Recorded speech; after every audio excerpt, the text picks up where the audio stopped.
ngobar ya, dengan pematerinya yaitu Bang Iwan, beliau dari software engineer dari Mekari, dan judul yang bakal dibawain pada malam ini yaitu Mobile Cloud Platform Word for Your Business. Oke, sebelumnya, kenalin, saya sebagai moderator namanya Al Kudri, dan mungkin setelah ini, Bang Ikhwan, pemateri kita dapat langsung mengambil alih dan memperkenalkan diri, beliau. Oke, thank you Bang, lanjut memperkenalkan diri. Oke, thank you, Kak. Mungkin pertama mohon maaf ya nggak bisa ngaktifin video karena takut koneksinya drop. Soalnya cuma pakai tethering dari HP ya. Oke, nah pertama kenalkan ya, nama saya Ikhwan. Saat ini sebagai software engineer mobile di Mekari. Saya ini mau bawain judul tentang mobile cross platform work for your business. Jadi ini materinya kita bawain secara ringan aja karena kita bawain aspek bisnis juga, jadi nggak terlalu banyak code, malahan kayaknya nggak ada code sih. Oke, nah mungkin bahas terkait Mekari dikit ya. Kalau misalkan teman-teman belum tahu terkait Mekari, jadi Mekari adalah perusahaan software as a service terdepan yang menyediakan solusi otomasi bisnis berbasis cloud untuk mendukung perkembangan beragam bisnis di Indo, eh, dari kecil sampai besar. Nah, visinya itu untuk akselerasi perkembangan dan pilihan dan dipercaya lebih dari 1 juta bisnis dan 10 juta profesional. Ini angka-angka yang, ya ini seputar info yang bisa teman-teman lihat juga sih di mekari.com. Bisa saya sampaikan sedikit, kalau misalkan ada teman-teman yang mungkin nggak tahu terkait Mekari ya. Nah, kalau misalkan terkait siapa aja sih yang menggunakan Mekari, nah di sini mungkin teman-teman bisa lihat. Kalau teman-teman nggak kenal terkait Mekari, mungkin teman bisa kurang lebih tahu ya beberapa perusahaan yang memakai Mekari untuk akselerasi dari bisnis mereka. Ini ada beberapa, nggak semua ada di sini. Ini juga dapat teman-teman lihat di mekari.com juga ya. Oke, nah kita langsung masuk aja ya. Ini penjelasan dari Wikipedia ya. Jadi kalau misalkan kita bahas cross platform mobile, yaitu otomatis itu yang dimana kita ngedesain satu atau melakukan satu kali coding, cuman targetnya itu bisa banyak platform di sini. Kalau misalkan konteksnya di mobile itu ada Android dan iOS ya yang saat ini lagi banyak digunakan. Dan kalau misalkan lebih jauh kita bisa cross platformnya juga keluar ranah mobile seperti kayak web dan desktop.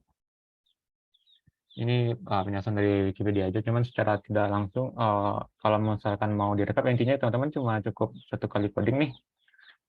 Cuman hasil outputnya itu nggak satu platform aja, cuman bisa beberapa platform, bahkan semua platform, misalkan kayak Android, iOS, web, desktop yang mana konteksnya itu ada lagi Windows, Linux, dan macOS ya. Oke. Nah, jadi apa aja sih opsi yang tersedia sekarang? Uh, Sekarang itu banyak pilihan, malah terlalu banyak pilihan malah. Oh, jadi yang tersedia di lini bisnis, ini cara baik. Oke, nah ada banyak pilihan intinya sih dari yang disediakan baik dari Google sendiri ataupun dari Microsoft. Banyak banyak opsi yang tersedia di yang disediakan yang dikembangkan oleh berbagai pengembang juga.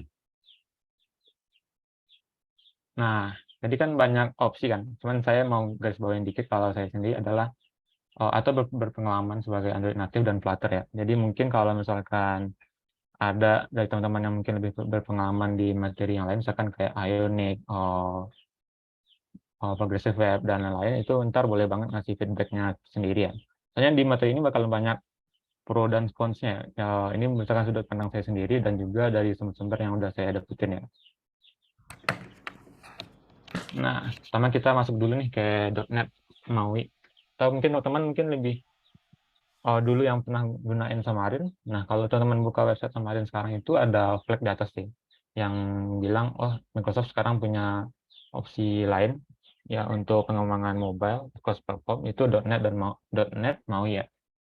Seperti yang tertera di sini sih, untuk nge-build native apps untuk Windows, macOS, iOS, dan Android. Dan ini gunain .NET ya. C# tepatnya, C# Codebase dan Project System for All Device Target. Mungkin ini kalau saya sendiri sih juga ketika waktu ikut materi dari ini sih dari Bitrise ya, dia jelasin terkait .NET MAUI. Meskipun mungkin di ranah mobile kita jarang bahas terkait .NET dan C#, tapi ternyata ada loh dari .NET atau C# yang mana bisa nge-build untuk mobile juga sih. Nah, kelebihan dulu nih. Kelebihan dengan kekuatan C# tentunya dan .NET dan ekosistem dari .NET. Terus karena dia Microsoft tentu lebih powerful di Visual Studio, ada toolingnya juga di Visual Studio Tooling. Nah, ini hal yang bahkan saya sendiri baru tahu sih. Biasanya kalau kita ngembangin paket iOS kan, misalkan iOS atau Mac OS kan biasanya kita kan butuhin MacBook kan. Nah, kalau di .NET MAUI ini bisa nih tanpa harus menggunakan Mac. Teman-teman bisa cek juga sih langsung googling aja ke websitenya dia. Ada step-stepnya agar itu kita bisa debug di iOS itu tanpa menggunakan Mac. Itu suatu hal yang di luar ekspektasi sih. Itu luar biasa sih. Lalu tentunya juga ada hot reload ya di .NET MAUI. Nah, kekurangan nih. Kalau ada kelebihan pasti ada kekurangannya kan. Nah, belum matur jika dibandingkan dengan framework yang lain. Mungkin karena penggiatnya nggak banyak atau mungkin karena kurang apa ya? Mungkin kurang kalau di komunitas ini kan kita nggak pernah bahas terkait .NET ya. Mungkin hal itu juga karena dia nggak apa nggak kayak misalkan kalau dibandingin sama Flutter kan banyak yang contribute tuh. Nah kalau dari kayaknya belum banyak contribute sehingga juga belum sedewasa itu untuk digunain di produk bisnis atau di bisnis teman-teman. Terus yang kedua itu .NET runtime kadang-kadang overhead ya. Itu hal yang bisa jadi pertimbangan juga kalau misalkan overhead kan bakalan membuat UX atau aplikasi teman juga bakalan dapetin respon negatif ya karena nge-lag atau hal sejenisnya. Nah ini mungkin bukan di ranah mobile, cuman kita masukin juga sebagai kekurangan. Itu tidak adanya support untuk Linux atau web. Seperti yang dijelaskan sebelumnya itu .NET MAUI tadi, itu ada di Windows, macOS, iOS, dan Android ya. Oke. Nah, PWA nih. PWA, ya bagi teman-teman yang belum tahu PWA itu adalah software aplikasi yang kita kembangin dengan web nih, cuman hasil akhirnya itu bisa berupa aplikasi juga. Kalau dilihat dari sebuah company atau dari sebuah company maka PWA atau enggak itu bisa teman-teman kunjungin aja websitenya. Tentunya ini Spotify ya. Kalau misalkan teman bukanya lewat desktop tuh ini ada opsi yang kayak gini. Nah ini bakalan install Spotify langsung ke desktop teman-teman. Atau kalau misalkan di browser HP ini ada opsi install app ya. Nah, jadi kalau diklik ntar dia bakalan berbentuk seperti teman-teman install dari Play Store atau App Store ya. Jadi dia bakalan jadi icon dia sendiri di beranda HP teman-teman atau di layar desktop teman-teman. Nah, ini sekilas ya. Saya kemarin baru nyoba juga yang Spotify. Saya coba di install app. Dia jadi icon dia sendiri. Nah, ini kalau dilihat ya, kalau misalkan kita buka Spotify-nya, template-nya ada kayak gini nih. Kalau kita browsing Spotify, template-nya juga kayak gini. Bedanya kalau di Spotify itu cuma toolbar kolom pencarian yang biasa ada di browser ya. Jadi kalau teman-teman install ya, yang teman dapetin ya kurang lebih bakalan sama dengan yang ada di kalau teman nge-browse browsing melalui browser teman, baik itu Chrome dan teman-teman. Nah, Ini dari sumbernya what web can do today. Jadi untuk ngasih tahu apa aja sih yang bisa web lakukan hari ini. Teman-teman lihat ini banyak centang-centang jasnya. Jadi web sendiri itu udah banyak support terkait berbagai fitur yang ada di mobile. Meskipun ya belum semuanya karena dia konsepnya PWA dan bukan aplikasi natif yang teman-teman download dari store. Nah, ini ada beberapa sampel yang gunain PWA. Ada Spotify, Starbucks, ada Telegram, ada Twitter. Nah, dari empat ini sendiri sih, saya sendiri pernah makainya yang Telegram ya. Alasannya sih simple waktu itu karena mau ngehemat storage di Android ya. Karena waktu itu jarang gunain Telegram, cuman tetap mau nih ada Telegram. Jadi waktu itu tuh nyobain Telegram melalui PWA-nya langsung. Cuman waktu itu nggak lama sih. Jadi ntar bakalan ada juga di bagian kekurangan sih. Jadi waktu itu akhirnya memutusin yang PWA-nya itu dihapus, lalu install lagi tuh yang dari Google Play, dari Play Store gitu. Nah, kalau kita bahas kelebihan nih, seperti yang ada di website sebelumnya tadi, yang What Web Can Do Today, browser itu sekarang udah banyak support berbagai fitur yang tersedia di device teman di mobile sih tepatnya. Jadi banyak hal yang bisa kita lakukan melalui browser saat ini ya.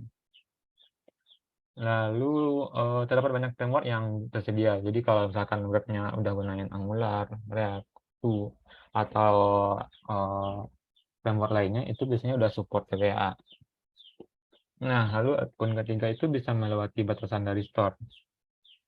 Seperti yang kita tahu kalau misalkan kita upload ke Google Play atau eh, atau atau ke iOS yang Apple Apple Store, jadi biasanya itu bakal ada proses review kan. Review apakah ada reviewnya bakal dari pihak mereka bakal ngasih feedback kalau misalkan ada hal-hal yang mungkin terkait keamanan atau hal-hal yang kurang atau hal yang berbau kalau misalkan hal-hal yang dilarang nggak boleh di post gitu kan, itu bakalan ditinjau oleh orang Google Play-nya atau dari Apple Store-nya. Nah, seperti kalau misalkan kita bawain ke iOS, biasanya kan di Apple Store tuh biasanya mereka lebih ini sih lebih strict untuk review aplikasi teman-teman. Jadi kalau misalkan ada yang ngembangin iOS juga, mungkin udah sering mengalami hal-hal kayak penolakan dari reviewer mereka ya. Jadi ini pun ketiga bakalan ngelewatin hal itu. Jadi kita bisa langsung aplikasinya bakal langsung ada di HP target user kita langsung. Nah, selain melalui batasan dari store, kita juga bisa publish ke Google Play nih. Bahkan ini juga ngikutin panduan dari Google. Jadi Google sendiri juga udah menyediakan kalau misalkan teman-teman mau PWA teman-teman itu dikemas jadi sebuah aplikasi, itu juga bisa di Android ya, dan teman-teman bisa post aplikasinya juga di Google Play. Nah, kekurangan nih. Seperti saya jelasin tadi ya, kalau iOS itu kan agak strict. Jadi ini bisa dibilang nggak bisa atau mungkin susah banget sih untuk publish ke App Store. Kalau misalkan teman-teman mau si teman-teman aplikasi PWA teman-teman dikemas lalu dimasukin ke App Store. Terus bakalan susah sih. Karena sedangkan aplikasi yang biasa aja kadang suka ditolak juga, apalagi yang aplikasi yang notabene itu sebuah web ya. Lalu poin kedua, ketergantungan nih dengan browser. Kalau misalkan browser yang teman-teman gunain adalah Chrome dan itu udah update, itu mungkin nggak bakalan ngalamin ya. Cuman kalau misalkan selain kita nggak pakai Chrome nih, biasanya pakai Safari atau hal-hal atau browser lain, bakalan ada sih kemungkinan PWA teman-teman nggak bakalan berjalan lancar ya. Apalagi kalau konteksnya dibawain ke Safari, itu bahkan ada di komen-komen yang mana Safari itu sengaja nggak dibikin secanggih Google Chrome agar di aplikasi iOS-nya itu teman-teman harus gunain natifnya. Cuma itu komen-komentar dari Stack Overflow ya. Cuman kalau diskusi itu make sense sih. Lalu, kenyamanan nih. Ini salah satu alasan kenapa yang saya ceritain sebelumnya tadi, awalnya kan gunain Telegram, PWA. Cuma bertahan itu kayaknya 2 hari atau 3 hari, akhirnya balik lagi ke aplikasi yang dari store-nya. Soalnya ketika digunain itu nggak nyaman sih. Teman-teman bisa compare sih, teman-teman navigasi atau menggunakan halaman web sama aplikasi yang natif, kan lebih nyaman yang natif ya, baik itu transisinya atau lebih smooth-nya juga. Kadang kalau web kan kadang loading atau nge-lag, atau kadang bisa nge-lag juga. Jadi kalau ini lebih konteks ke kenyamanan, itu kalau menurut saya sih lebih nyaman aplikasi natif sih. Nah, setelah PW itu ada hybrid web ya. Kalau di sini kita bahasnya terkait kapasitor atau Ionic. Jadi kapasitor sendiri ini ya saya yang ada di sini ya. Ini langsung mencoba dari webnya aja. Open source native runtime for building web native apps. Jadi selain dia berupa web, teman-teman bisa akses juga service-service yang ada di mobile, Android ataupun iOS ya. Semuanya ini tetap dibangun dengan JavaScript, HTML, dan CSS sesuai yang keterangan ada di sini. Atau kalau ini kita kapasitor ya, kalau teman-teman lebih mengenali Cordova, mungkin ini bisa dibilang versi lama Cordova ya. Ya udah jadul banget sih. Oke, next kapasitor. Ini duet ya, Ionic dan kapasitor. Bedanya itu build dan debug itu bisa di browser ya. Lalu bisa live reload. Native API itu kayak service kayak lokasi dan teman-temannya itu kita aksesnya melalui bridge ya, atau JavaScript bridge. Atau kalau biasanya itu disebut sebagai plugin. Dan plugin ini banyak tersedia di community mereka. Terus kalau kekurangan, ya karena dia web view, otomatis ada web view drawbacks, performance, tiket performa, dan kenyamanan tentunya. Kenyamanan hampir sama PWA tadi, ada faktor kenyamanan juga di sini. Lalu ada app size. Nah, masalah size sih, kalau misalkan dari info yang saya dapat, ntar belakang di slide terakhir ada sumber info sih. Itu app size dari kompositor ini terlalu bisa dibilang gede ya. Nah, ini kalau kita bahas secara grafik, ini secara general ya. Bisa jadi beberapa berbeda, cuman kurang lebih seperti ini. Nah, kita bakalan ngoding di kali ini contohnya JavaScript. Untuk UI itu kita bakalan aksesnya itu via web view, ketika dengan platform web view. Nah, ketika teman-teman butuhin service, itu bakalan melalui bridge, atau tadi kalau di Ionic itu mereka nyebutnya plugin ya. Ya kayak service lokasi, audio, kamera, Bluetooth, sensor, dan lain sebagainya yang ada tersedia di mobile teman-teman, itu bakalan diakses menggunakan bridge. Nah, sedangkan kalau misalkan tampilan kanvas event itu bakalan melalui web view ya. Nah, selanjutnya React Native. Wah, ada nyampe React Native aja nih.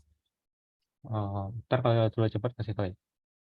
Nah, React Native sendiri dari Meta, tentunya dari Meta, kombinasiin part-part terbaik dari Native ya, pengembangan Native dengan React. Jadi kalau ya teman-teman mungkin udah tahu ya menggunakan React Native based in class JavaScript library untuk nge-build user interface-nya. Ini ada contoh screenshot dari Discord dan Facebook. Ini mereka bahas apa? Oke, nah kita bakalan bahas terkait skema juga dikit nih. Kalau tadi di web tadi kita ngaksesnya via web view untuk tampilan kan. Nah, sedangkan kalau di React Native itu semuanya itu bakalan melalui bridge. Ya, bridge dari JavaScript ketika ada event atau ngedraw UI itu bakalan melalui bridge apapun itu. Service-nya juga kalau teman mau mengakses lokasi, audio, kamera, dan lain sebagainya, itu bakalan melalui bridge ya. Nah, kelebihan dari React Native nih. Dengan menggunakan bridge tadi kita bisa ngakses native API ya, kayak service lokasi, kamera, dan lain sebagainya. Lalu UI-nya di-render dengan native component. Hal ini terjadi karena React Native itu nge-wrap atau ngebungkus habis-habisan dari code si native ya. Jadi misalkan kalau misalkan jadi kalau misalkan di native itu ada text view, image view. Nah, jadi si React Native itu dia ngebungkus habis-habisan tuh native komponen. Jadi otomatis teman-teman bakalan ngedapetin native komponen dari masing-masing target platform. Kalau misalkan di Android ya teman-teman bakal gunain text view yang sama-sama persis, cuma dibungkus oleh React Native-nya. Dan gitu juga untuk iOS ya. Nah, untuk targetnya sendiri, target ada 5 ya. Ada Android, iOS, web, Windows, dan macOS. Terus di React Native juga ada hot. Terus ada opsi integrate. Nah, jadi misalkan teman-teman udah punya aplikasi nih, terus teman-teman mau develop satu fitur, nah fitur ini teman-teman mau developnya barengan. Jadi misalkan teman-teman ada aplikasi native Android sama iOS, terus dua-dua itu gunain fitur, teman-teman mau gabungin satu fitur, let's say itu modul kayak modul apa ya, modul kamera misalkan. Nah, teman-teman bisa bikin kamera itu di React Native, lalu dari native itu sendiri ntar bakalan dipanggil oleh aplikasi native-nya. Itu juga bisa. Nah, kurangan nih. Nah, yang pertama mungkin yang paling banyak ada di komunitas ya. Versinya masih belum 1 ya. Jadi versinya masih 0 sekian-sekian gitu. Mungkin kalau ada yang peduli, atau ada yang ini jadi trigger terkait versi ya, versinya masih belum 1, yang mana 1 itu biasanya kan untuk udah rilis kan. Cuma di satu sisi meskipun versi yang masih belum 1 itu udah banyak digunakan. Gitu sih. Lalu JS Bridge tadi nih. Nah, ini berkaitan juga dengan Airbnb dan Audacity yang nggak gunain React Native lagi. Jadi ini salah satu faktor kenapa saya waktu itu milih Flutter ya, bukan React Native. Jadi waktu itu dari Medium, dari Airbnb-nya langsung ngejelasin kenapa mereka awalnya sangat hype atau sangat suka ke React Native, lalu pada akhirnya mereka nggak gunain React Native lagi. Penyebabnya itu ada di JS Bridge yang tadi sih. Jadi karena segala sesuatu itu harus ngelewatin si bridge ini, jadi dia performanya kena sih. Jadi bakalan bisa ya intinya nggak nyaman, bakalan ada nge-lag atau hal seperti itu ya. Karena setiap operasi dari React itu bakalan ngelewatin si bridge-nya. Cuman bisa juga ntar googling nyari artikel dari Airbnb, kenapa mereka nggak gunain React Native lagi. Kurang lebih sih, itu kayaknya panjang, cuman kalau yang saya ingat banget itu ini jadi salah satu poin besar sih yang JS Bridge ini, kenapa mereka nggak gunain lagi. Nah, yang keempat ini hasil diskusi ya sama teman-teman di kantor juga waktu itu pernah, dan di komunitas juga. Jadi ada tuh library yang kalau nggak salah kan di alternatif dia gunain npm ya. Ya pokoknya tempat sumber dari library mereka. Itu ada library yang sebenarnya bagus, cuma karena dia nggak official, jadi udah nggak ke maintain. Jadi akhirnya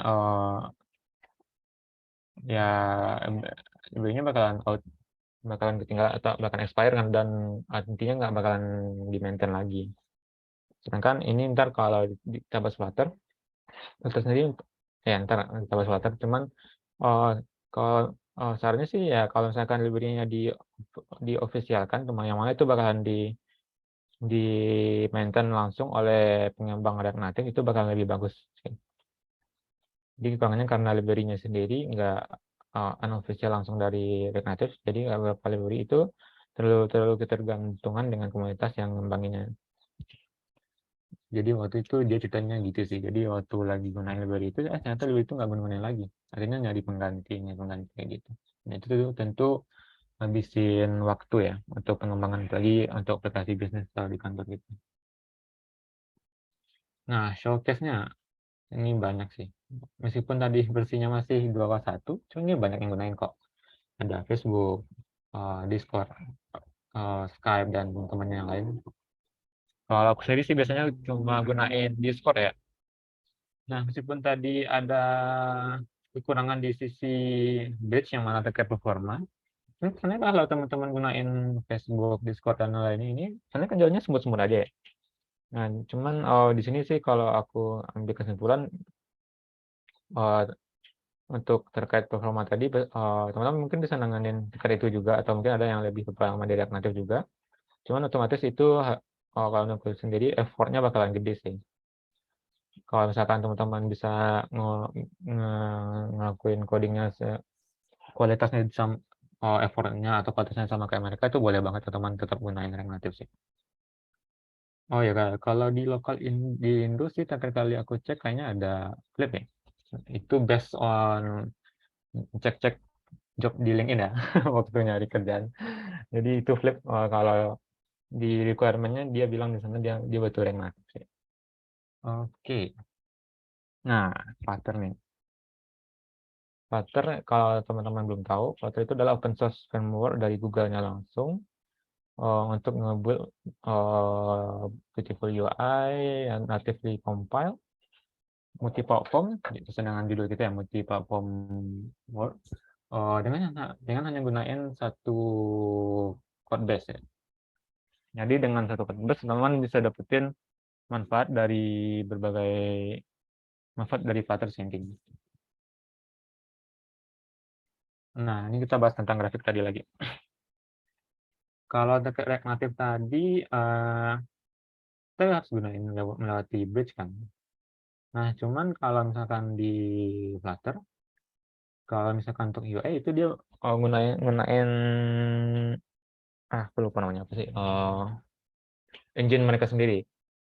Ya, engine mereka sendiri. Jadi itu bakalan otomatis bakalan lebih cepat yang daripada React Native yang wrap habis-habisan dari si UI. Nah, ini udah mulai ngebandingin dua framework yang berbeda nih. Saya harap teman-teman open minded ya. Jadi boleh banget feedback ntar, kalau misalnya ada cara atau untuk nutupin kekurangan masing-masing platform, ntar boleh banget sih.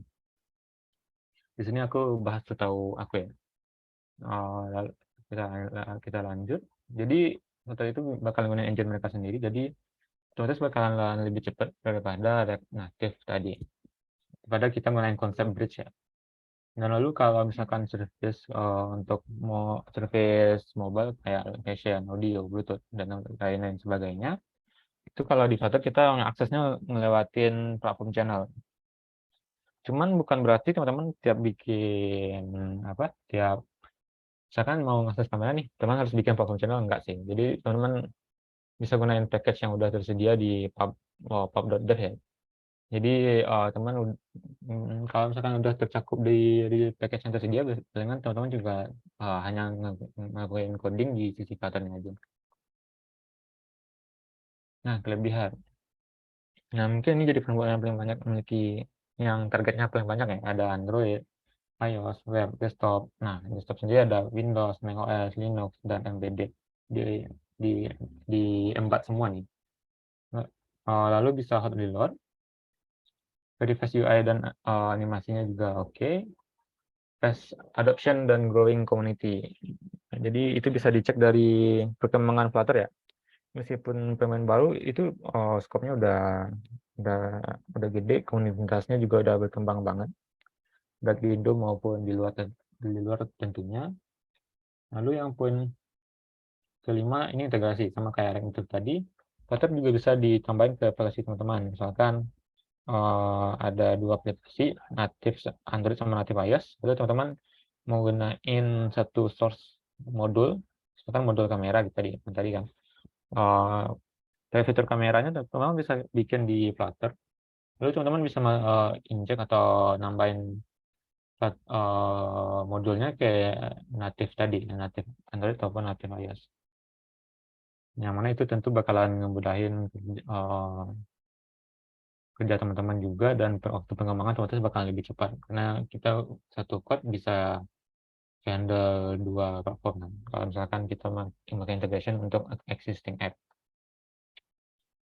Nah, kurangan ini yang pertama ini ketika dulu jadi ketika teman butuh sesuatu gitu, library-nya kadang belum tersedia.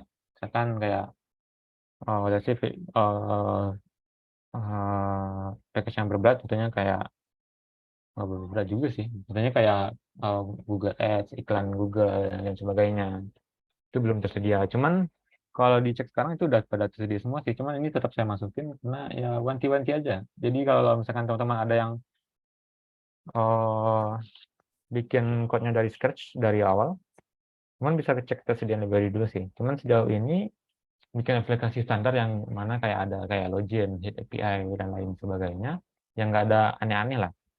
Itu harusnya udah semua library udah tersedia sih, atau biasanya kita sebut package ya, pakai package. Nah, lalu performa belum bagus untuk website. Ini info dari GD sih, dari GD Flutter Indo, Mas Angga ya. Jadi waktu itu, dia bilang, kalau misalkan dari performa dari webnya sendiri masih belum oke sih, dibandingkan kalau kita ngoding webnya secara langsung bukan dari Flutter. Cuman ada hal menarik juga di ini ya, di Google I/O. Itu kalau teman-teman tahu Token Arrive ya, atau mungkin teman biasanya tahunya Lottie mungkin. Lottie untuk bikin animasi di Android native ya. Kayak di iOS native juga kayaknya juga bisa. Jadi, kalau Lottie itu bikinnya itu dari After Effects kan, dari After Effects, bikin, ntar outputnya itu animasi yang bisa kita gunain di Android atau di mobile. Nah, balik yang tadi Live. Live itu kayak, kita bikinnya nggak pakai After Effects, cuman pakai, dari Live Editor langsung. Dan editornya itu, kurang lebih sama kayak Figma, teman-teman bisa aksesnya itu online ya. Jadi kalau sekarang itu teman-teman udah bisa bikin animasi langsung dari web doang gitu. Dan mengejutkannya lagi itu, editor Live itu ternyata bikinnya via Flutter ya. Itu aku dapat infonya dari salah satu Flutter Google I/O kemarin, yang mana itu, wow banget sih. Teman-teman bisa bikin animasi, lalu, itu secara online gitu, melalui web, dan teman-teman bisa cek juga di Twitternya Rive, RIVFP ya, PE, Rive, _app kalau nggak salah. Itu mereka juga compare habis-habisan sih terkait, eee, hasil output mereka dengan Lottie ya. Ya kurang lebih gitu terkait web. Jadi meskipun kayaknya, webnya belum bagus, cuman Rev sendiri gunain, bahkan jadi editor online berupa web. Itu hal yang luar biasa sih. Cuman, kembali lagi pada teman-teman yang udah ngulik ya, mungkin bakalan ngerasain plus minusnya lebih jauh sih. Nah, Flutter di Indo ada banyak, bahkan yang dulu juga ada, termasuk Mentari ya, karena saya dulu Mentari juga. Ada Telkom, Bank Guru, Dekatalis, Grab, Tencent, Cicipat, BMW, Alibaba, Sinarmas, dan Google Pay.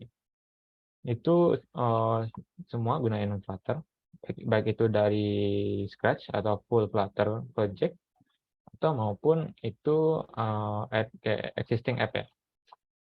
Jadi, udah banyak yang gunain Flutter di Indonesia. Ini juga infonya dari Mas Angga ya. Kalau misalkan ada misalkan, wah saya kerja di Ronggu nggak pakai Flutter kok, saya kurang tahu juga. Ini saya ngambil dari event waktu itu yang saya ikutin, dan Mas Angga jadi pemateri ya. Nah, lalu nih yang pengen natif nih, waktu-waktunya natif Kotlin Multi Platform Mobile. Jadi, sekarang ada KMM ya, yang mungkin lagi hype-hype-nya juga, lagi banyak dibahas juga di komunitas atau di event-event lain. Mungkin Panik juga bakalan bawain ya, kita tunggu aja. KMM adalah SDK desain yang, ya SDK yang desain untuk pengembangan cross platform mobile, yang mana itu untuk Android dan iOS. Bedanya sama yang Flutter yang tadi, ini mereka, dengan title native performance ya, native, lalu code-nya native. Cuman kalau misalkan Flutter yang native, Flutter misalkan kalau Flutter tadi, itu kita bisa bikin semuanya, di semuanya langsung, semuanya itu maksudnya UI dan business logic. Cuman kalau KMM ini lebih kayak business logic-nya aja. Jadi memang tetap bikin UI-nya di masing-masing platform. Kalau misalkan Android teman-teman bisa gunain XML, JP Compose. Lalu kalau misalkan Apple, iOS teman-teman bisa gunain XIB atau SwiftUI dan ya lain sebagainya. Nah, kelebihan nih. Mungkin saya belum nggak bisa masih banyak note di sini. Mungkin bakalan lebih banyak di sesinya kalau ntar ada ya, konten nge-share event terkait KMM. Jadi pertama dia performa natif. Nah, performa natif ini bakalan pasti jadi unggulan banget karena bagi industri yang mau aplikasinya bagus banget, pokoknya performa harga mati.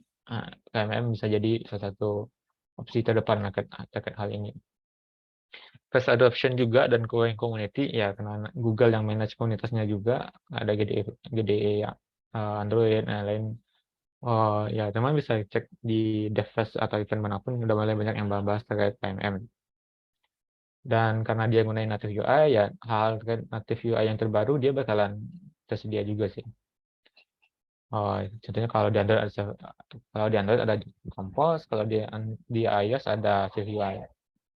Jadi teman-teman bisa gunain native UI-nya masing-masing. Nah, kekurangan nih.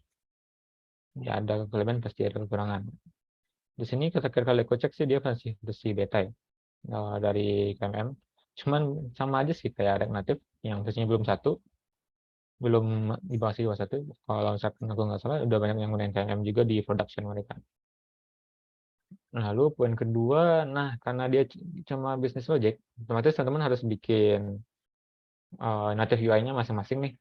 Di Android mungkin sama developer native juga, di iOS juga mungkin sama uh, engineer native-nya langsung. Yang mana tentu kalau misalkan teman-teman sebagai lead mungkin penting terkait hal apa butuh cepat nih biasanya gitu kan apalagi kalau ini butuh cepat nih aplikasinya. Nah, KMM juga jadi opsi yang itu salah satu kekurangannya karena kita harus bikin UI-nya masing-masing natif. Nah, targetnya kalau misalkan bicara terkait target itu cuma Android dan iOS. Oke, sesuai dengan namanya Kotlin Multi-Platform Mobile ya udah mobile aja gitu. Oke, nah yang gunain ini langsung showcase dari KMM, KMM ya dari website KMM. Ini ada beberapa aplikasi yang udah gunain KMM, ya ini banyak sih. Ada Autodesk, Magic Technology, Quizlet, Netflix sih yang mungkin banyak teman gunain. Terus Lab, Mirago dan lain-lain. Dan di Indonesia sendiri kan lagi banyak diskus juga terkait KMM ya. Terakhir kalau event juga di Devfest, MBS gunain KMM sekarang. Oke. Nah, balik lagi nih, terlalu banyak pilihan nih. Mau apalagi kalau misalkan orang awam gitu kan, atau misalkan teman-teman lihat cuman nggak terlalu banyak terkait cross platform, mungkin cuma tahu natifnya aja. Nah, bingung nih mau gunain PWA atau React Native atau mungkin .NET MOI atau Flutter dan Ionic dan lainnya. Nah, ini bakalan pro kontra banget yang slide selanjutnya ya.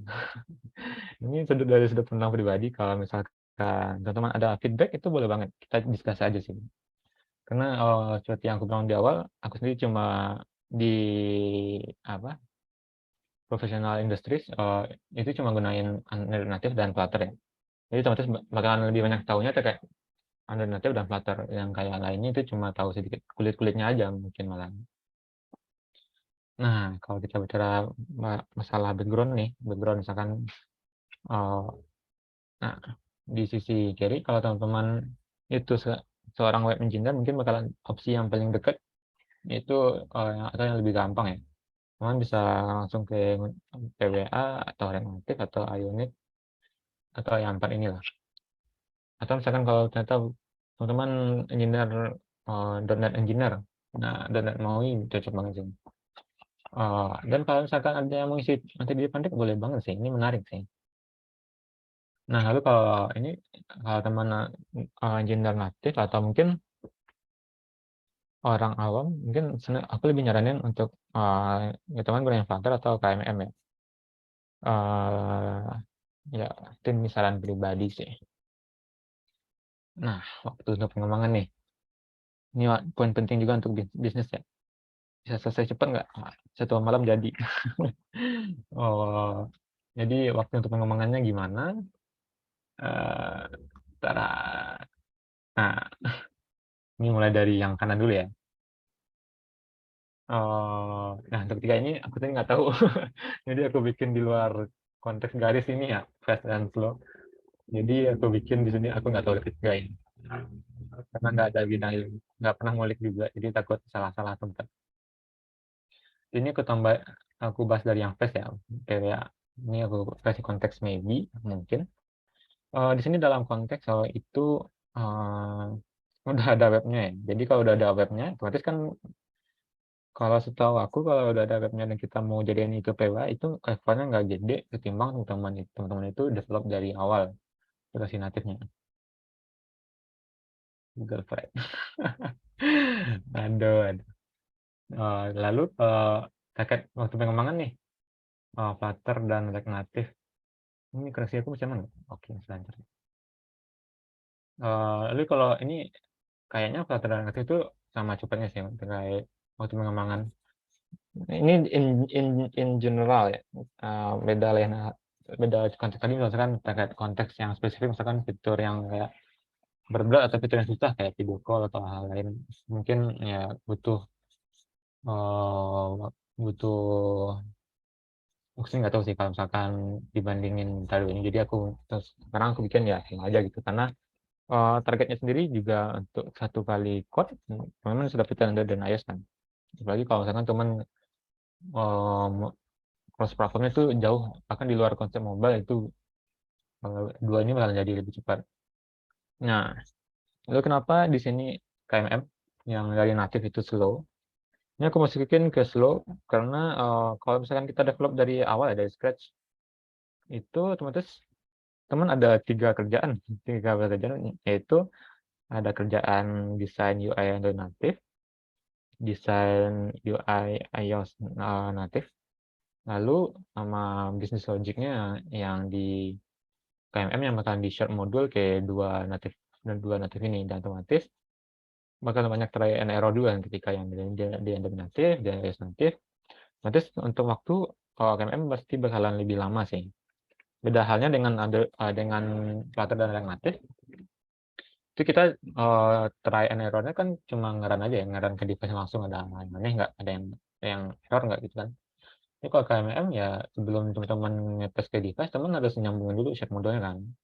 Dan itu bisa jadi juga kemungkinan error error atau hal yang tidak diinginkan. Mungkin dalam konteks dia masih beta juga ya. Mungkin udah banyak hal changes lain. Apalagi kalau dia ntar naik dari beta ke si release ya. Itu sih alasan utama kenapa di sini saya naruh KMM itu ke slow ya. Teman butuh effort lebih ya sesuai sih ya. Teman butuh effort lebih, kata teman-teman juga dapetin native native performance ya. Nah, quality nih baru bahas native performance. Kita bahas application quality. Ya semoga banyak yang pro ya. Nah, aduh, kadang-kadang ngeri sih banget kayak gini. Apalagi kalau ada fans fanatik di masing-masing platform. Kita bahas dari yang bad kan. Ini Natmaui, ini mungkin juga, maybe. Karena tadi salah satu kekurangannya juga tadi aku tambahin kan, dia belum mature, belum dewasa, mana pakai production atau dipakai di produk live. Sehari itu masih tanda tanya besar. Diskusi karena juga mungkin growth community-nya kecil ya. Mungkin karena nggak banyak engineer.net yang tertarik ke mobile juga sih. Lalu PWA. Nah, PWA kembali lagi itu kalau kasarnya itu kayak web, kayak aplikasi browser yang mana itu bagian search box datanya itu dihilangin gitu. Gitu aja. Otomatis teman juga menghasilkan hal-hal yang ya bakalan sama kayak browser lah kurang lebih. Kan kalau misalkan feedback dari teman-teman yang pernah PWA mungkin punya pandangan berbeda itu boleh banget. Nah, di sini ada Ionic. Saya aku taruh di sini karena tadi di grafik itu tadi aku jelaskan kan ada web view yang mana Ya itu otomatis bakalan jadi salah satu hal minus juga di performa. Nah, ini Flutter di depan yang natif nih. Ada source-nya sih, ada source. Bentar.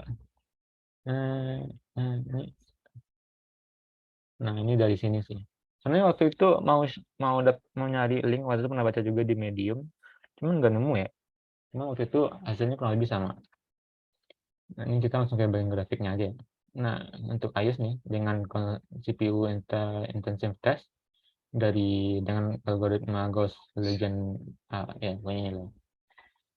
Ternyata itu punya bahkan sampai 2900, dan Flutter secara mengejutkan di sini lebih bagus dari Swift ya. Di poin 128,7 daripada Swift yang 218,3. Ini hal yang wow sih, kenapa bisa Flutter lebih bagus.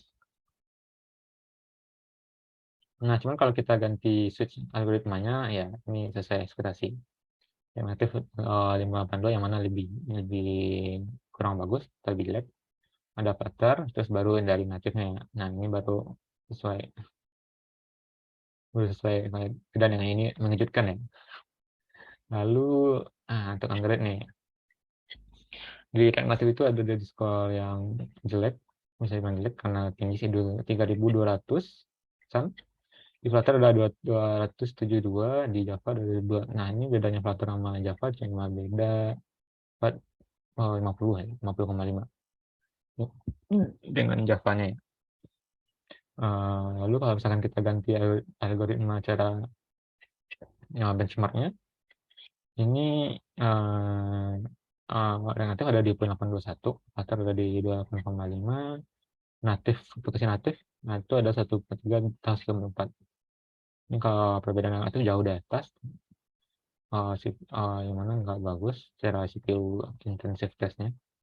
Sedangkan kalau Flutter itu beda berapa ya? 142 ya, 142,2 dengan Java, dengan versi natif. Ini dia ngasih source code sih. Ntar boleh dicek aja sih. Waktu di Medium pernah baca juga kayak gitu sih. Kurang lebih urutannya sama dengan ini. Flutter yang lebih bagus, yang natif kedua, dan seterusnya. Lalu para pengguna natif nih, yang mungkin anti hybrid cross platform. Meskipun ini cross platform juga ya. Cuman ini makanya cuma business logic.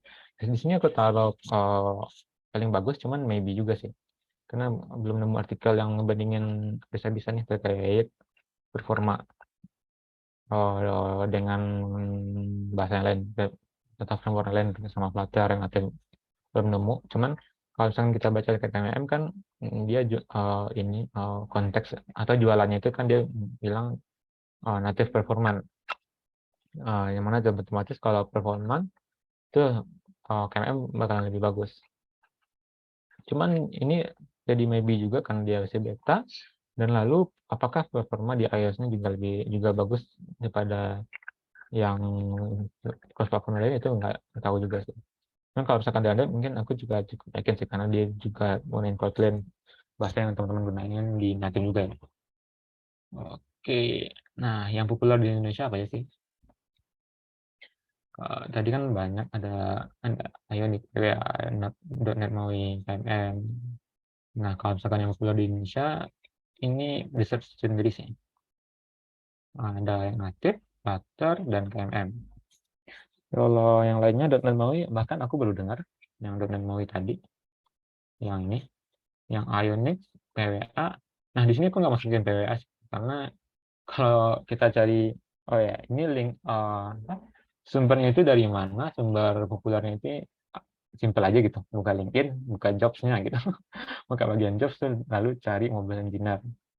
Lalu biasanya biasanya ada requirement ini biasanya. Mungkin KMM mungkin lebih ke natif, jadi kadang nggak disebutin sih. Cuman kan kadang-kadang engineer natif juga udah mempersiapkan itu, jadi kadang nggak di highlight juga di requirement di jobs yang ada LinkedIn ya. Ya intinya berdasarkan hasil searching di LinkedIn job yang lagi buka sekarang. Ini mungkin misalnya kapan ya? 2 hari yang lewat ya. Berdasarkan 2 hari yang lewat itu ada 3 pemain ini sih yang banyak digunakan di Indonesia. Lebihnya .NET MAUI nggak tahu, bahkan kayaknya nggak ada ya, mungkin kecil. Kalau Ionic ada, waktu itu kemarin aku nemu sih, cuman ya nggak bisa dibilang populer juga karena waktu itu cuma nemunya satu ya. Lalu PWA nggak masuk konteks ini karena mungkin lebih ke web sebenarnya untuk engineer-nya. Jadi ya, aku bikin hal dengan konteks software engineer mobile, biasanya populer 3 ini sih. Oke, ini sumber ya. Jadi ini banyak sih. Dia waktu itu ikut event dari Binderice yang bawain materi dari Yasin Ben Abbas, mobile developer, community advocate, dan trainer juga dari Worldline. Jadi kalau banyak tadi yang kekurangan plugin yang nggak sesuai, bisa komplain ke dia langsung sih. Eh, Beberapa juga ada sih yang aku tambahin secara pribadi. Cuman beberapa juga dari dia sih. Ada juga lead mobile engineer dari Mekari. Mas Muhammad Iqbal ya. Itu aku jadi di Mekari itu kita ada sharing session, kalau mobile itu sekali 2 minggu ya. Jadi kita ada sharing session sekali 2 minggu. Waktu itu Mas Iqbal ngebawain guide untuk pemula di Flutter. Jadi aku ngambil kayak komparasi yang grafik-grafik tadi, yang pemattern tadi, kalau misalkan web based framework itu lewati web view, yang aktif itu lewati Braze. Nah, itu dari materi dia sih. Lalu ada Mori.com yang ini terkait yang komponen yang tadi terkait performa ya. Mau nyari yang terkait medium-medium itu nggak nemu-nemu sih. Jadi ya udah yang nemu di Google aja, dan kebetulan hasilnya sama. Oke, sekian sih. Wah, ada jam 9.05. Ya, 9.05. Aduh, mungkin Oke. sekian sih. Thank you Bang Ikhwan, materinya keren kali Bang, jelas banget, gimana komparasi antara beberapa, yang bisa nge-hybrid tadi. Jadi kayak sekali buat aplikasi banyak banyak platform yang dia bisa, ngambil gitu, atau ya satu kali ngoding bisa 2 kali aplikasi ya, bisa ngasilin 2 aplikasi untuk platform iOS dan Android tadi. Bahkan seperti BWA tadi bisa digunakan untuk browser juga. Dan, mungkin buat kawan-kawan yang masih, ada punya pertanyaan bisa nanya. Dan untuk sekarang ini kita punya 3 pertanyaan, 2 dari hacker, 1 dari manusia biasa. Ah, ya. Nah, Anonymous, Ini mau di-share, Put? Oh, ininya. oh boleh boleh boleh boleh. Ini saya Ya, coba stop share ya. boleh. Abang share ya? Code aja yang share. Oh boleh boleh, makanya Belum buka antara soalnya Abang. Slido-nya. Oke, ini I'll share ya, bentar. Nah, jadi kawan-kawan ada yang nanya, "Bang, kalau PWA yang diinstal di restore, apakah masih ketergantungan dengan Chrome atau Safari?" Itu Bang. Gimana Bang? Wah, sebenarnya bagusnya nanyanya ke engineer yang pernah develop PWA. Cuma kalau misalkan menurut pendapat pribadi sih, ketergantungan, aku rasa iya juga sih, karena di masing-masing platform itu kan ada web view bawahnya ya. Sebenarnya di nanti kita ada web view juga kan. Di iOS itu juga ada, aku lupa sih namanya. Cuman ya dengan landasnya itu kemungkinan bakalan ada terpengaruh dengan limitasi juga sih. Cuman ya aku belum pernah nyoba. Ya mungkin lebih bagus nanya teman-teman yang pernah develop PWA sih. Takut Ya. salah arah aja. Bang Iwan, bantu nambahin Bang. Nah, Kebetulan, boleh tuh. Al ada coba diskusi juga ini sama teman di kantor. Nah, jadi Hmm. katanya kalau, yang PWA ini, iya Bang, ketergantungan kali tidak, tapi kalau misalnya memang ada, misalnya kalau di Android, kan rata-rata walaupun ada browser itu, entar ada yang base-nya Chrome juga. Nah, biasa kalau yang di Android, kalau base Chrome ya bakal berjalan dengan lancar dan baik. Tapi kalau bukan base Chrome, dia bakal tetap jalan sih katanya, Al belum pernah coba juga ya. Jadi hasil diskusi itu, nah bakal tetap jalan, cuman ada beberapa fitur atau bahkan tampilan dan animasi nggak akan ada yang tidak bekerja dengan baik lah intinya. Cuman dia tetap bakal bekerja gitu. Tapi kalau untuk Safari, itu saya kurang tahu sih kalau untuk, iOS-nya ya. Tapi kalau untuk yang si Android-nya seperti itu sih. Oke. Nah, Next, ini tambahan dikit kok. gimana Bang? Nah, kalau tambahan dikit itu, Iya tapi ini konteksnya di Flutter ya. Cuman itu kan iya, ada apa? Meta channel ya. Meta iya, channel dari WebView itu betul. background-nya itu teknologi yang sama sama Safari. Itu kalau di compare dengan Android itu keterbelakangan sih. Ini masih Oh, iOS-nya. iya iya iya. Oke Jadi oke. ketika develop itu, wah ini apa sih webs ya itu pengalaman sih. Oke oke oke. Jadi Oke Bang, kalau lanjut ke pertanyaan selanjutnya dari Anonymous 2. Apakah untuk pemula sebaiknya belajar natif dulu atau bisa ke cross platform langsung? Gimana Bang? ini kalau pendapat pribadi, ini tergantung sih, teman-teman tujuannya apakah ini mau jadi bidang khusus teman-teman, apakah sekedar ngulik-ngulik aja, atau mungkin emang mau kerja sebagai kerjaan sehari-hari. Itu kalau misalkan direkomendasikan itu tergantung ya, eee, sesuai dengan yang populer di Indo tadi ada 3 kan, ada React Native, Flutter, dan juga Native tentunya. Nah, kalau misalkan dibilang kalau pemula bagusnya belajar yang dari mana, opsinya tergantung. Bingung juga jawabnya. Jadi bisa kalau misalkan aku saranin sih, sebenarnya aku nyaranin 2 ya, Flutter sama Android Native ya. Oh, jadi kalau, aku sendiri alasan kenapa terjun ke Flutter, tapi nggak juga ninggalin Android Native ya, karena ada method channel juga di Flutter yang mana itu butuh codingan native, karena udah banyak yang memakai di Indonesia, simpelnya itu sih.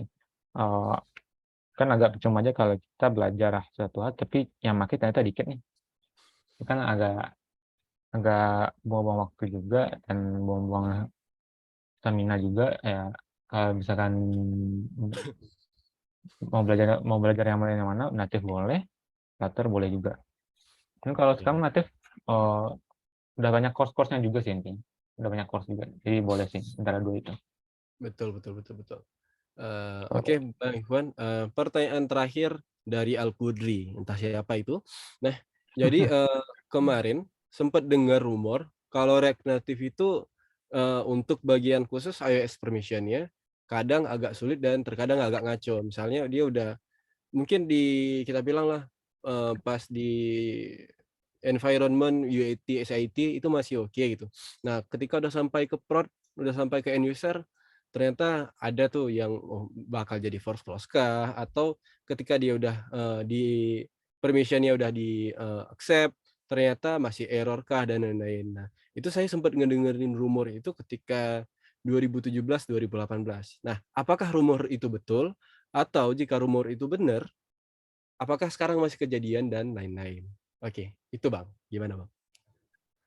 eee, kalau terkait iOS permission, ini saya sendiri pernah React Native itu cuma untuk freelance ya, itu pun cuma sekali dan nggak mau megang React Native lagi. Google Pride ya? Kalau enggak juga, cuman memang mungkin nggak cocok aja dengan Iya iya iya yang iya. yang, dengan React Native. Cuma waktu itu, Iya. React permission aman-aman aja sih, nggak ada masalah apapun. Dan kalau, eee balik lagi tadi kalau nanti itu kan dia via bridge ya, dan ada terkait juga terkait bridge yang mana performanya bakalan jelek. Cuman tetap ada kan Iya. kalau aplikasi-aplikasi yang misalnya kayak Facebook, Discord, aku sendiri biasanya main Discord tuh. Or yang mana otomatis itu ya mereka aman-aman aja gitu kita mesinnya. Jadi intinya lebih apa ya, suatu hal itu bukan lapangan tadi itu yang pernah yang aku lihat tadi, itu Mhm? teman-teman itu butuh extra effort untuk, hal itu, format atau base, apa nih, contohnya di sini iOS permission, mungkin teman butuh ekstra performa dibandingin sama si native-nya. Oh, begitu aja sih. Oke, siap Bang Ikhwan. By the way, buat kawan-kawan yang sekarang ini masih ada pertanyaan mungkin, eee, nah, kalau ada yang mau nanya nih mungkin kalau untuk dari yang Slido.do ini bakal kesulitan sedikit mungkin, bisa langsung bertanya lewat mic. Nah, jadi, kita bakal nge-spare waktu 1 menit buat nungguin kawan-kawan bertanya melalui mic. Nah, untuk sementara itu Bang, kalau kayak Abang bilang tadi nih, yang, yang populer di Indonesia itu React Native, Flutter, dan satu lagi apa tadi Bang? Oh, KMM dong, native. KMM dong, oke. Nah, dari Abang sendiri nih, untuk ke depan kayak kita kan pasti ngelihat prospek nih pasti kawan-kawan yang mungkin belum terjun ke dunia industri. Nah, mereka berharap ketika belajar satu hal ini, ketika mereka terjun ke dunia industri, ya ini bakal dipakai. Nah, kalau Abang lihat dari 3 framework yang oke dan terkenal ini dan sering dipakai di Indonesia, prospek yang lebih cerah di antara 3 ini yang mana nih? Ini opini Abang, yang mana tuh, Bang? Wah, pertanyaannya memancing keributan sih. Eee, intinya itu, kalau tadi kan juga udah bawain ini ya, sebenarnya tadi kayak KMM itu terakhir kali ikut masih di-share materi, itu NBS gunain KMM untuk cost platform-nya mereka. Terus kalau Mekari, ya tempat saya kerja itu gunain Flutter sebagai opsinya. Iya. Intinya sih kalau yang ada natif ini saya kurang tahu sih, apakah ada juga yang untuk kayak existing app digunain di industri atau memang project full? Karena setahu saya kalau Flip itu project full ya, dan itu hasil riset di LinkedIn job juga sih. Jadi kalau misalkan yang lagi banyak digunakan di industri, itu kalau misalkan saya boleh jawab itu ada KMM dan Flutter. Cuman satu Oh, hal yang perlu teman-teman note juga, karena teknologi terus berkembang ya, kita harus nyesuaiin apa ke depannya. Jadi bisa jadi Flutter kurang terkenal, mungkin kedepannya ada framework baru lagi, atau KMM mungkin ternyata dari performa nggak sebagus itu, mungkin bikin hal baru, mungkin kita harus adaptasi sih dengan apapun yang ada ke depannya sih. Cuman kalau yang oke. sekarang ya dua itu. Siap. Oke, jelas sekali jawabannya Bang Ivan. Berarti ceritanya ya kesimpulan dari pertanyaan tadi berarti ya jangan ngerasa cukup untuk belajar sesuatu, walaupun ceritanya udah di dunia industri ya, industri berjalan maju terus ya. Jadi apa yang ada di belakang ya tetap dipakai, mungkin akan dilupakan, dan apa yang dari depan jangan sampai dielehkan, belajar dan terus belajar. Intinya begitu ya Bang ya. Nah, Iya. untuk kawan-kawan yang tadi ditunggu 1 menit tadi, apakah ada pertanyaan? Kalau ada langsung on mic, terus langsung nanya ke Bang Ikhwan. Oh, ini ada di Slido nih. Ada ya? Oh iya iya. Mungkin saya bacain lagi ya Bang ya. Hmm. State management yang rekom buat TDD arsitektur Bang. Apa tuh Bang? Oh, ini tadi maksudnya test driven ya? Kayaknya iya deh. Eh, Test driven ya? iya, test driven development. Iya. State manajemennya Rekom untuk TDD. Mungkin lebih kayak sama manajemen Flutter-nya ya. Soalnya kalau TDD kan kita bikin unit test dulu, lalu ntar baru kita bikin code code yang bakalan ntar kita uji itu kan. Cuman kalau misalkan aku bahas terkait sistem manajemen, aku lebih prefer Glossy sih. Waktu juga Oke. pernah gunain provider sebagai sistem manajemen, cuman sekarang pakai Glossy.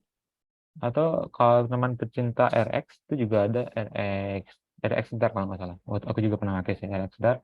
Jadi RX Dark aku bikin kayak MVVM-nya native. Ya jadi kayak vModel gitu, semacam itu. Oke Itu Bang. sih ntar Mungkin pertanyaan arsitektur. kedua, pertanyaan terakhir. Kalau di Mekari, apakah full pakai Flutter? Hmm, Full pakai Flutter. Jawabannya tentu enggak ya, karena Makari itu tadi eh, seperti yang aku bilang dia awal awal berdirinya itu kalau misalkan kita berdasarkan Makari.com itu dari tahun 2015 ya, yang mana Flutter waktu itu belum se-wow ini kan. Jadi di Makari sendiri ada native yang mana itu Kotlin dan Swift dan juga ada Flutter-nya tentunya. Jadi ya campuran Oke gitu. oke. Oke, mungkin itu pertanyaan terakhir dari perjumpaan kita kali ini. Dan buat kawan-kawan ke depannya yang mau, dan kita insyaallah dari Pandek sendiri ini bakal diusahakan lebih rutin ngobar. Nah, jadi buat kawan-kawan yang punya kawannya lagi, jangan lupa buat diajak buat gabung ngobar. Jadi kita bisa belajar bareng-bareng di sini dan ngidupin komunitas kita, Pandek. Nah, dan buat kawan-kawan jangan lupa kalau mungkin kawan-kawan, wah kemarin apa ya yang dibahas sama Bang Ikhwan, dan mungkin bakal nge-review lagi, apa yang ada di perjumpaan kita kali ini, kawan-kawan bisa ngakses di, YouTube-nya Pandek, itu bisa kawan-kawan nanti cari Padang Android Dev Community ya, jangan developer community. Jadi Padang Android Dev Community itu di YouTube, nanti buat kawan-kawan nge-review dan ya, ngelihat lagi apa yang udah dibahas di malam ini. Oke, buat kawan-kawan yang udah join mungkin thank you, dan Bang Ikhwan yang udah ngasih materi yang keren sekali. Thank you juga Bang. Dan mungkin di akhir perjumpaan kita kali ini, kita bakal foto bareng Bang ya. Dan itu bisa dibantu sama Bang Egy mungkin nanti buat nge-screenshot kita.